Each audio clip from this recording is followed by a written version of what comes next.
ጎጃም ለአብይ አህመድ አገዛዝ ረመጥ ሆኖበታል። ለስድስተኛ ጊዜ ወረራ ፈጽሞ ለስድስተኛ ጊዜ አከርካሪው ተመቶ በከፍተኛ ኪሳራ እየሸሸ መሆኑን መረጃዎች ያመለክታሉ።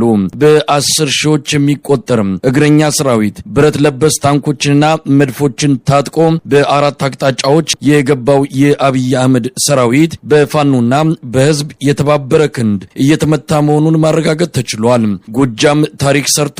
የህዝብ ኃይል እስካፍንጫው የታጠቀውን የአብይ አህመድን ሰራዊት መክቶ መልሷል። በሌላ በኩል ፋኖ ላሊበላን ተቆጣጥሯል። ለ2 ሳምንታት አድፍጦ የቆየው የፋኖ ኃይል በዛሬው ዕለት ከተማዋን በእጁ ማስገባቱ ታውቋል። በደቡብ ጎንደር ክምር ድንጋይ ጋሳይን ጨምሮ አንዳንድ አካባቢዎች ከአብይ አህመድ አገዛዝ ነፃ መውጣታቸውን ያገኘነው መረጃ ያመለክታል። እንግዲህ ከ2 ቀን በፊት መከላከያ በጣም ከፍተኛ ቁጥር ነበር ቋሪትና ደጋዳሞትን ለመቆጣጠር የተንቀሳቀሰው። ነገር ግን በጅጋ በኩል የገባው ዝንድብ ከምትባለው ከተማ ማለፍ አልቻለም። በጣም በርካታ ጉዳት ደርሶበታል። በመከላከያ ተክተልትሎ ነበር የሄደው። ነገር ግን ከፍተኛ ዝግጅት አድርጎ ነው የጠበቀው ፋኖ። ከዚህ በፊት ገነት አቦ ደርሶ ነበረ። ቋሪትን ለመቆጣጠር ሙከራ አድርጎ ዝንድብን አልፎ ገነት አቦ ላይ ደርሶ ነበር። አሁን ደግሞ እንኳን ገነት አቦ ሊደርስ ዝንድብ ከምትባለው ከተማ ላይ በጣም ከፍተኛ ጉዳት ደርሶበት ወደ ጅጋ አፈግፍጓል። እንዲያውም አሁን ዛሬ ወደ 8 ሰዓት አካባቢ ጅጋ ድረስ መጥቷል። ወደ ዋናው ከአዲስ አበባ ጎንደር የሚወስደው አስፋልት መንገድ ላይ ያለችው የጅጋ ከተማ ከፍኖተ ሰላም ከተማ 12 ኪሎ ሜትር ላይ ርቀት ያለች ከተማ ነች። እዛ ላይ ከ8 ሰዓት በኋላ ከፍተኛ ውጊያ እየተደረገ ነው። ፋኖ እየገፋቸው ነው ወደ ፍኖተ ሰላም። ደጋዳሞት ላይ ከቋሪቱ በጣም በበለጠ ሁኔታ ደጋዳሞት ፈረስ ቤት ከተማን ለመቆጣጠር እንቅስቃሴ አድርጎ ነበረ። በጅጋ በኩል የሄደው ኃይል ተመቶ ቅቤ ገደል ማለፍ አልቻለም። ቅቤ ገደል ላይ በጣም ከፍተኛ ጥንቃቄ በተሞላበት ቦታውም ለመከላከልና መልሶ ለማጥቃት የሚያመች ቦታ ላይ ነበር የጠበቀው ፋኖ። ተመቶ ተመልሷል። እንግዲህ ያሰበውን የደጋዳሞትን ዋና ከተማ ፈረስ ቤትንና የቋሪት ከተማን ገበዘ ማርያምን መቆጣጠር አልቻለም። በላይኛው በኩል ደግሞ በአዴት በኩል ብራዳማ የሚባለው ቦታ ከሰከላ ከአዴት በደጋዳሞት የሚያማክል ቦታ ነው። እዛ ድረስ መጥቶ ነበረ። ነገር ግን በላይኛው በኩል የመጣው መከላከያ ሰራዊት አሁን ውጊያ ላይ እንደሆኑ ነው። በተለይ ጎጃም አሁን 5ኛ ቀኑ ነው። በጣም ከፍተኛ ቁጥር ያለው ሰራዊት ይዞ ስለገባ በአየርም በምድርም በተጠናከረ ሁኔታ ለመጨረሻ ጊዜ ደመስሳለሁ ብሎ ነው የገባውና ውጤቱን እንዴት መግለጽ ይቻላል? በተለይ ከደረሰበት ኪሳራ አንጻር አንዳንድ መረጃዎች እንደምንሰማው ከሆነ ከፍተኛ ቁጥር ያለው ያገዛዙ ሰራዊት በምርኮም በተለያየ መልኩ ከጥቅም ውጪ ሆኗል ነው። በፋኖች በኩል መጠነኛ ጉዳት እንደደረሰም ሰምተናል። የሚመጣጠን አይደለም በሁለቱ ወገኖች መሃል ያለው የጉዳት መጠን አጠቃላይ ሁኔታ። ከዚህ አንጻር ምን መረጃ አለ? እንግዲህ በቃላት ከተገለጸ ከዚህ የበለጠ ቃላት አይገልጸውም። ከፍተኛ የሆነ ምርኮ አለ። ከፍተኛ የሆነ የሰራዊት ቁስለኛና ሙት አለ።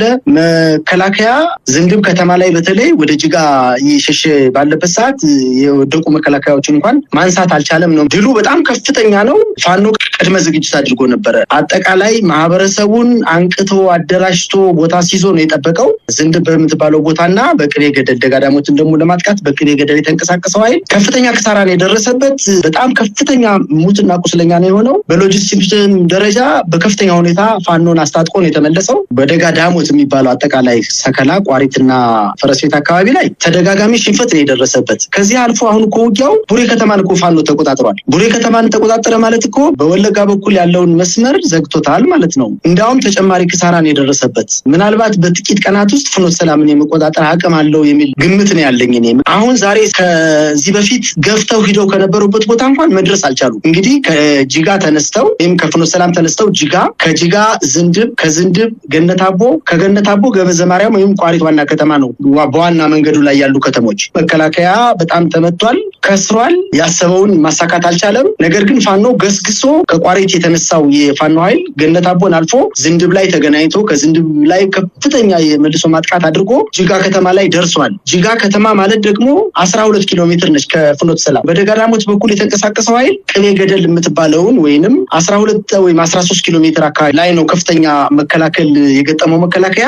አሁን ወደ ደንበጫ ማፈግፈግ ላይ ነው። ቋሪትንና ደጋዳሞትን ትኩረት መንግስት ለምን እንደሰጠው ራሱ ሊገባኝ አልቻለም። ሽንፈቱን ለመሸፈን ቋሪትና ደጋዳሞትን በወታደራዊ ኃይል ይዣለሁ ብሎ ፕሮፓጋንዳ ለመስራት ካልሆነ በስተቀር እዛ ላይ የሚያገኘው ምንም ጥቅም የለም። ከፍተኛ ቦታ ነው፣ ደጋ ነው። ከድንችና ከገብስ ውጪ ሌላ የማይመረትበት አካባቢ ነው። ሂዶ ምን ሊያገኝ እንደሆነ አልገባኝም። ከዚህ በፊትም ደጋዳሞት ላይ ወይም ፈረስ ቤት ከተማ ላይ በ5ኛ ዙር ማጥቃት ተከፍቶ ሲገባ እንስሳት ሳይቀርቡ ከተማውን ለቀው ብቻውን ገብቶ 2 ቀን አድሮ ነው ተመልሶ የወጣው። ዛሬ ግን ያንን እድል አላገኘም፣ ተመቶ ተመልሷል። ምናልባት አሁን አንዳንድ መረጃዎችን እንሰማለን በምድር የፋኖን ኃይል መቋቋም እንዳልቻለ፣ ስለዚህም በድሮንና በተለያየ የአየር ላይ ጥቃቶች እንደዚህ ወደዛ መሸጋገሩና በዛ ፋኖን ለማዳከም ወደዛ እርምጃ መግባቱን እየሰማን ያለ ነው። በአንዳንድ ቦታዎች ላይ የድሮን ጥቃት እየተፈጸመ ነው። የጎጃሙንም ጦርነት ማሸነፍ እንደማይችል ሲረዳ ወደዛ እየገባ ነው የሚል ነገር ነው።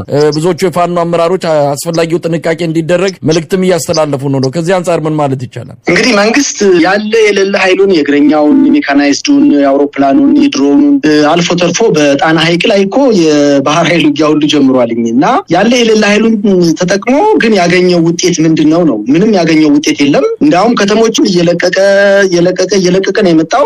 ለመጨረሻ ጊዜ ብሎ የገባው መከላከያ ሰራዊት በፋኖ ቁጥጥር ስር የነበሩ ከተሞችን ማስለቀቅ አልቻለም።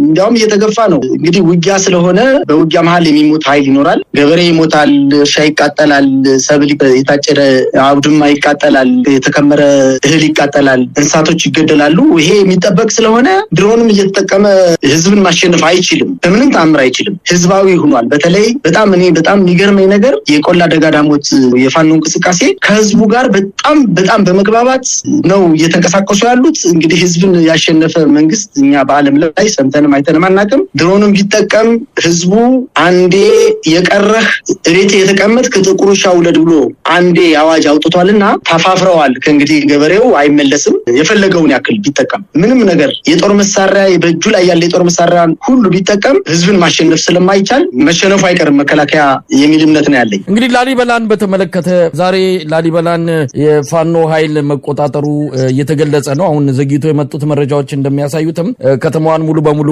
ከአገዛዙ ሰራዊት ነጻ አድርጓል የሚል ነው። እስቲ ላሊበላ አካባቢ ምንድን ያለው የቅርስ አደጋ ላይ መውደቃቸው የተነገረ ነበረ።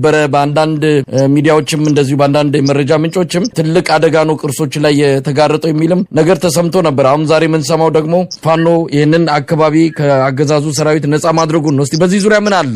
እንግዲህ እሱን ከመግለጽ በፊት ከዚህ ከደብረ ታቦር አካባቢ ያለውን ነገር ላንሳድግ።